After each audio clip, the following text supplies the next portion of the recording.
Hi, I am back, and it's after a not that long but a break, and it's so good to be back to be getting just started into work and everything.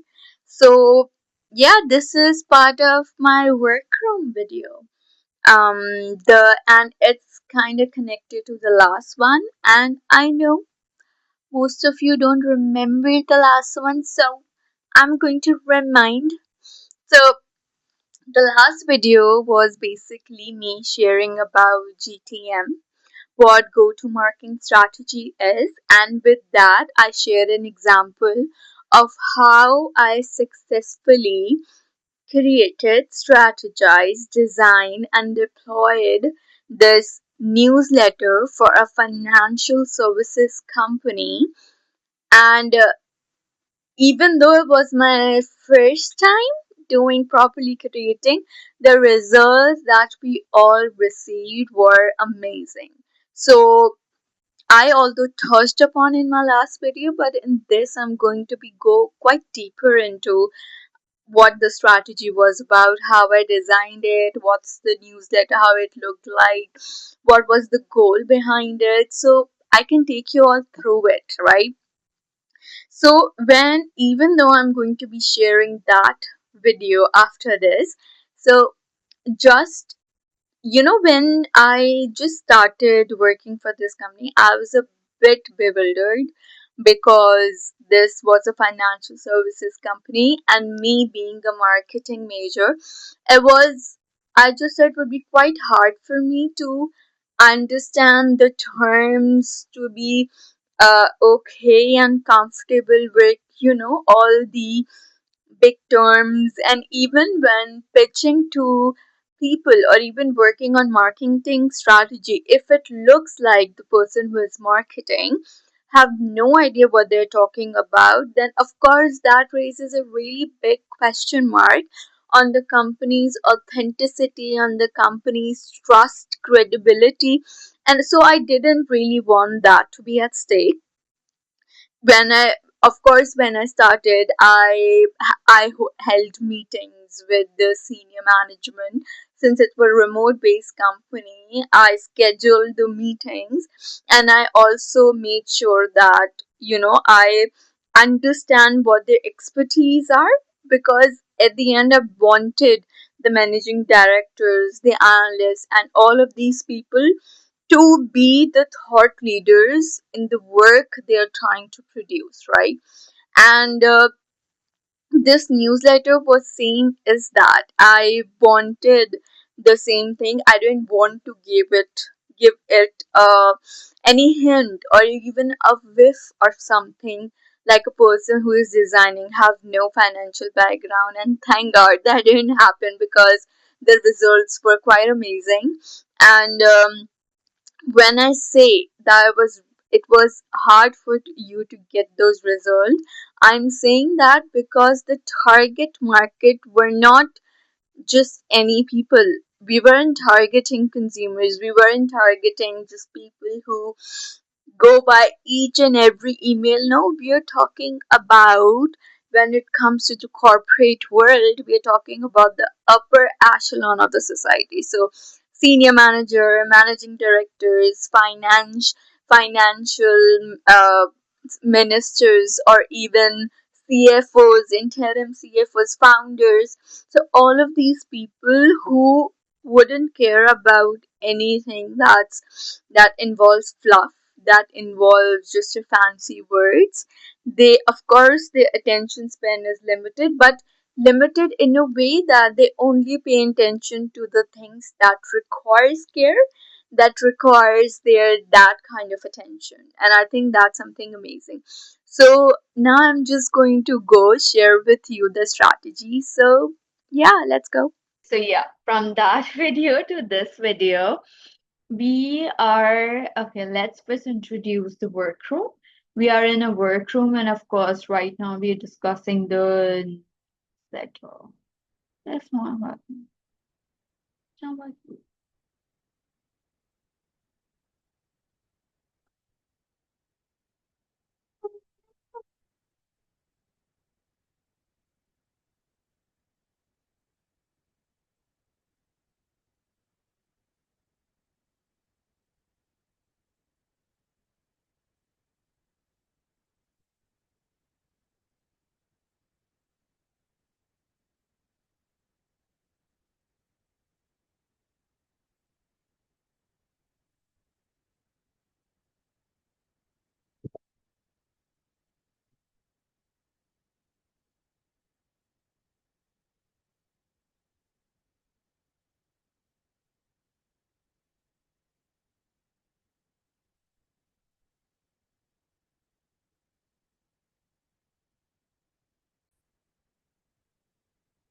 Hi. So from that to this, now we are actually in the work zone and literally, in the workroom, my workroom. So we have, of course, all the other topic I've already talked about those. Right now, we will be discussing about the newsletter. So how it goes is that first I'm going to be talking about the entire newsletter. Going to talk about the strategy behind it and the goal behind it, what my thought process was, from where I was able to gain insights, and how I was able to design it and deploy it in a way that helped us achieve the results that they did. And that's basically able to turn a cold client to being an active one, right? So, first newsletter. So, the newsletter main goal was that, of course, the company had a lot of past clients, and the company just wasn't able to get the work started. And also, they wanted to reach out to a wider audience, and that's why the marketing efforts comes in, because a lot of their present clients were based on referrals, and since those were referrals, they wanted, of course, the marketing effort to reach a wider audience that were in KSA, MENA region, and Europe, USA, right? But at the same time, newsletter were designed so that in order to stay connected with the past clients, and also like if there is a client that has gone silent, or in this case cold, uh, we are just available. So whenever the opportunity arise, there's always like company available, and in their case it will be us, right? So that was the main goal. Yes, I do believe that when it even comes to marketing efforts, at the end of the day, it's always about sales, but it's also about the brand awareness. It's also about how you position yourself. Yes, of course, you're going to get sales. Sometimes the sales numbers might feel huge, but if you're getting sales from, for example, friends, family, or even referrals, then that means even if you have big dreams for your business, you're not able to tap into the entire market, and you're just able to reach out to the people that are based on your convenience zone, right? So that was basically the main goal. The thing is that even before starting the newsletter, I was working on the social media. And one of the greatest insight that I found working on the social media was that a lot of people, even the senior management, they were not interested more towards, okay, financial and a thought leadership stuff. Of course, like those are really important. Like if you uh position yourself as a thought leader, and you want, and you share your personal experience, you share your personal examples, definitely those are amazing. But then again, you also have to be very cognizant of the fact that what you share, and also as a content strategist, you have to see, even if the strategy you want to deploy it to reach the certain market, sometimes one strategy working for one set of people might not work for others, right?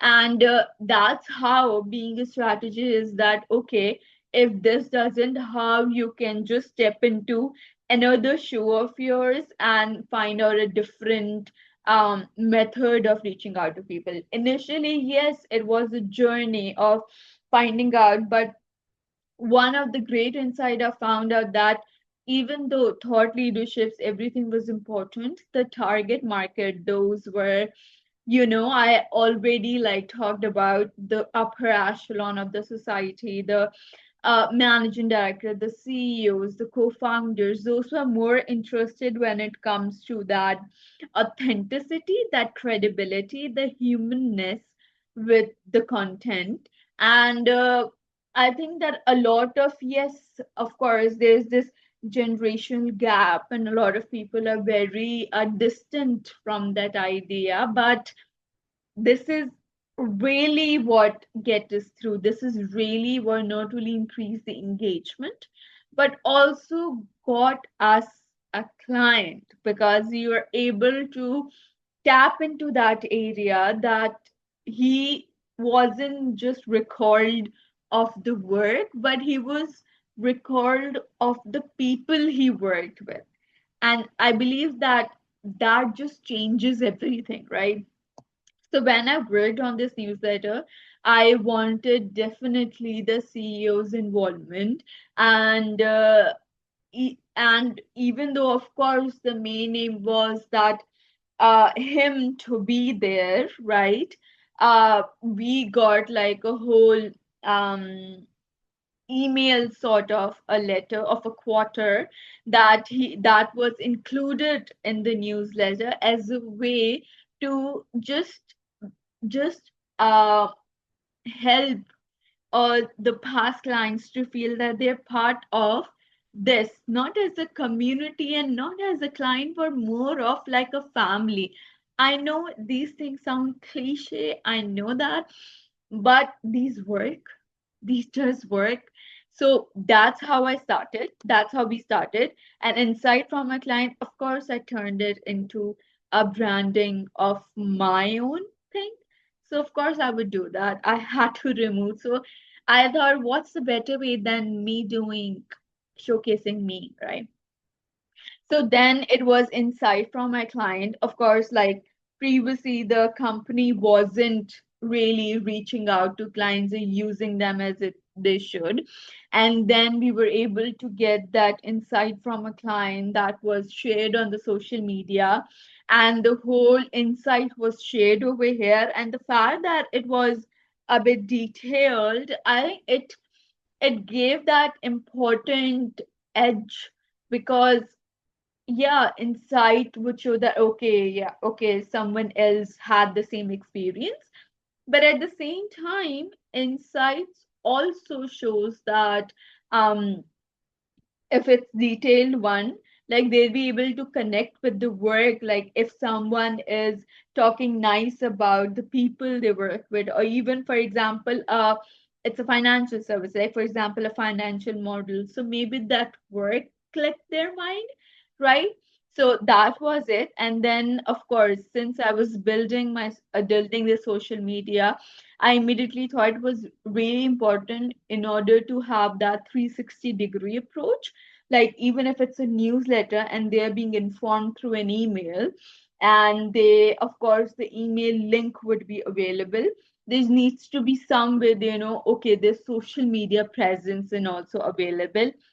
Of course, I took this opportunity to feature Sit with Aksa, but then again, it was showcased like in first one, it was recognition the company gave to one of their employees. And since that humanness was one of the main engagement drivers, we featured that over here. And then we also shared over here, like for example, um, partnership with the client. So one of the social media posts.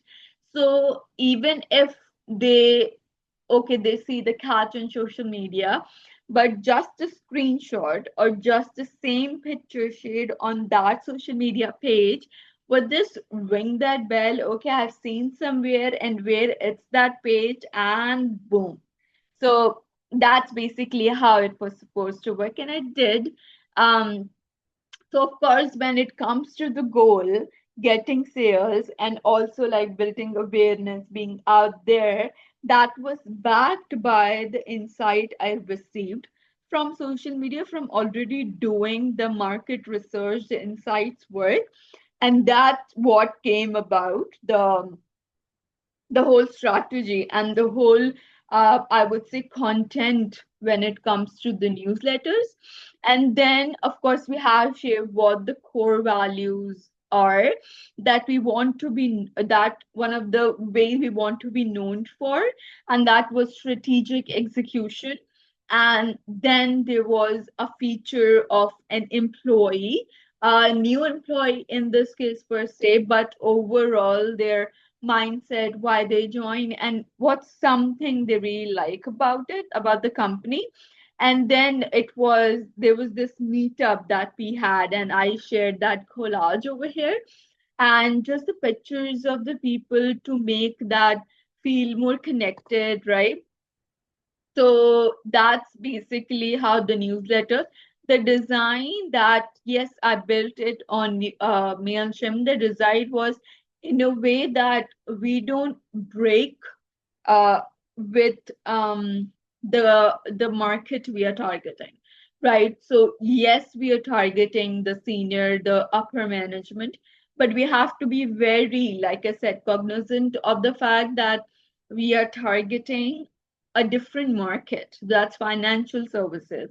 So even if it's a senior management, we cannot treat them as the same people who would sell consumer products, right? So yeah, upper management important, but then again, the market is also that important. Since it was a niche, a financial niche, it was important that the flow and the look and the subject, everything follows a proper way.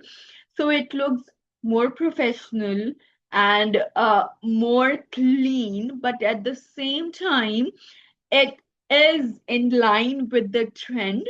That's like, for example, going around when we see TikTok and when we see social media, it's more about people talking about their business, talking about themselves. So that humanness touch, that's what I included in it, right? So I'm going to share with you the presentation. Of course, like I've changed the numbers, but I'm going to just share the flow with you and how like it came about. So this is one is the newsletter one, and I had to give the overall view and the term definition since it was a financial based company, and I was showcasing it to the CEOs, the senior management, the analysts. But I didn't want to keep any room for questions. So everything, even if it's a presentation, it flows seamlessly, right? So previous newsletter stats that were shared, and so that even if they don't know what how the previous newsletter basically worked and achieved, they will be able to see how the previous performed and if we are moving upwards or downwards. But in this way, we were moving upwards, so just putting it out there. And yeah, and then first newsletter, like I said, a lot of people like open the newsletter. The open rate was amazing in that case. Total of six newsletter. In the second newsletter, okay, there were total of four people who opened newsletter twice and more than twice, right? So yeah, there were people who opened the newsletter more than twice too. And then the recipients and all the and then current newsletter stats. Okay, so these stats for the person that, that for example, if I'm showcasing to a CEO, and if the CEO had a good relation with that person, and if, for example, the managing director have a good relation, and if, for example, it's like analyst had a good relation, so name, email, company, and the person opened the review letter, this will give them an idea. Okay, that's how much that person is interested in, and so that's how their conversation could start. And if the conversation is already going, that's how it could be shaped based on the newsletter. So even in conversations, you're talking about the newsletter, and if it's not, it's going to be a very good conversation starter, right? And of course, the subscription, unsubscribe, people who unsubscribe, the bounced, and then open all the, and also like for example, I mentioned the link, and of course we can see the links, and that's how we got to know. Even the first newsletter, we also shared the CEO's LinkedIn page because he was setting himself to be a thought leader. So we shared that and then also noted if the links were clicked and which links were clicked. So just we know what the thought process is behind it and all the insights that were overall shared and that were comparison when we deployed the newsletter. The overall analysis, yeah. Less people, so it's important, yeah. So of course, like when it comes to engagement, their insights and we have increasing in the subscribers and all of those people, so all of those insights were shared. And and I was able to share like over here it's Mr. C. So how many times he opened and if it's like an important number, thus I ask you to reach out. So see that CEO at that time had a very good relation with those clients. So that basically reinforced, right? Him reaching out. And then that were Mailchimp analysis that included more of a open rate, the numbers and everything like that. It had the same flow, the statistic, the observation that had the analysis. So even in that way, the name, email, company, times the person opened the newsletter, just to give a better idea that uh, where we are at, how many people are opening, and if the CEO profile was open, how many times, company website, LinkedIn.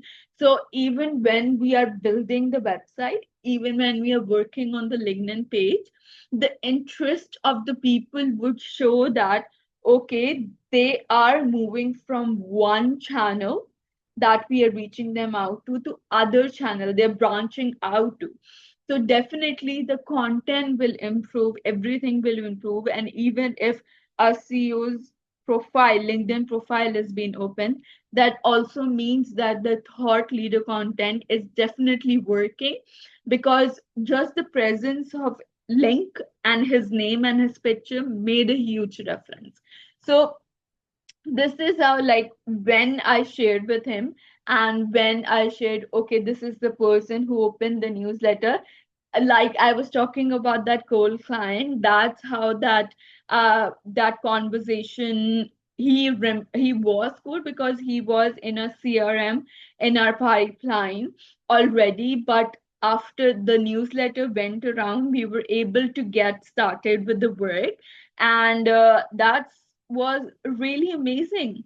And I think the most important thing that I would just share is that it's important that you stick to market, it's important that you stick to what you are taught, but it's also important that you take into account the trends and just use them in a way the market you are working for. Because as a strategist, it's not always like if the option A would always work for every type of the company, the option A, that there's no set things. At the end of the day, you have to reach out to people. You are reaching out to humans, but those kind of humans are affected and are influenced by different markets and different situations and different roles. So that's how you I would say change your content, design your content, and just target. And of course, it's about A/B testing, and you see which would work.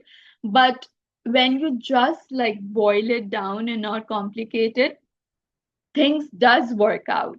And eventually it's just about the mindset that okay, even if it doesn't, how are you going to change it, and just ability to think on your feet and just make changes. So that was the newsletter and the whole strategy that I was able to deploy for a company that I, when I first like got hired, I was like, where am I? Because it was financial services company, but I was able to, because I would say a seamless process would just help you absorb things in a more clean way, than just being messy and just throwing onto things because you just want to tick your job description duties. So, yeah, that's about it. And thank you.